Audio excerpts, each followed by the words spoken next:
Of more immediate concern, meteorologist Jeremy Lewan in the backyard keeping an eye on those storms. Yeah, Kurt and I have been tracking them all day in the Weather Center. Some of them very potent towards our south and east. Actually sparked a tornado warning near parts of Philadelphia, just in the northern corner of Delaware, headed into the Philadelphia region. That's been allowed to expire, but there are still areas that are of concern to this hour in our area, and that includes out in central Pennsylvania. Take a look at parts of Lycoming and Sullivan counties with those heavy downpours, lightning strikes, and even small hail. Now, also want to direct your attention to New York City. Look at that strong band of storms. That's the one that brought the tornado warning to parts of the Philadelphia outskirts. Still is of concern with the hail and lightning strikes as it moves into the 5 boroughs of New York City. All right, looking at our area closer up, we just had that storm roll through Trout Run and just to the north of Muncie Creek. It's headed towards LaPorte and Dew Shore.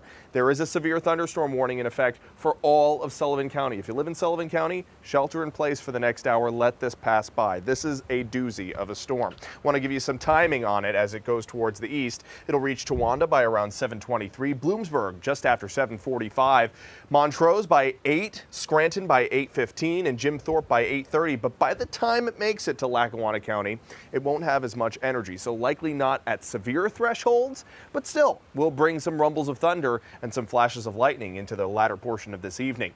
We have this very robust cold front all the way up into New England, bringing lots of showers and storms to the mid-Atlantic states too. This is going to cool us off substantially for your first day of summer tomorrow, and it'll also bring down the humidity too, but we got to get through this evening before the entire front sweeps through fully.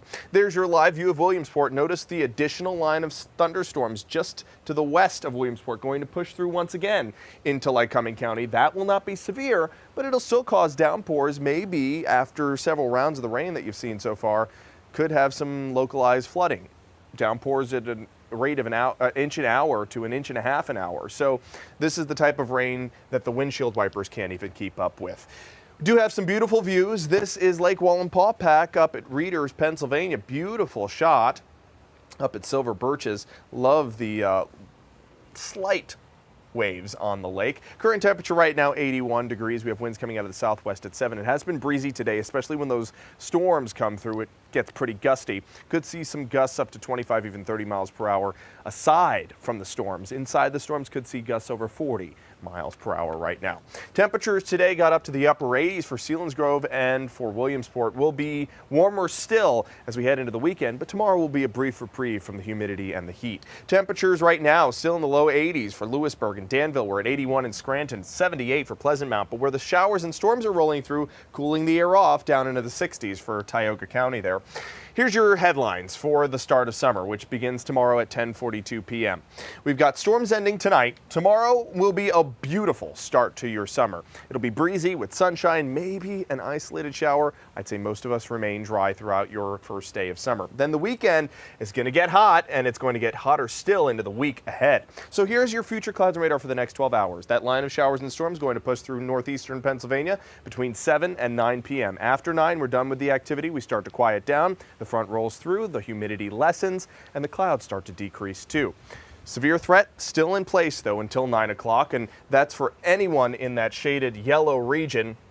And that's pretty much the entire area for the risk of high winds as these storms continue to roll through over the next 2 hours or so. Then into tomorrow, we've got clear skies for a whole part of the day. Here's some models indicating the possibility of a pop-up shower. I don't think that's going to happen. Most of us are going to remain dry for your entire first day of summer. Same case for your second day of summer too, Saturday. So there's your weekend forecast. First weekend of summer, temperatures in the upper 80s and low 90s with possible passing storms, but it'll be dry for the most part. This is your dog walking forecast. Mookie and Fairbanks, adorable dogs. They're wearing the raincoats. You're not going to need them after today. We're going to have a dry stretch, and it's going to be nice and hot too. So no jackets for the dogs either. Look at the heat that's going to really crank up through Sunday and Monday, Scott, even into Tuesday on your 7-day forecast. Temperatures in the mid to upper 90s, feeling more like 100 to 105 degrees. That's why we've issued weather impacts for the afternoon hours when it could be downright dangerous to be outside. So just prepare yourself, locate your closest cooling center, and prepare to stay hydrated. Might have to take an impromptu beach vacation next week, Jeremy. You better take me. See you tonight. Yep.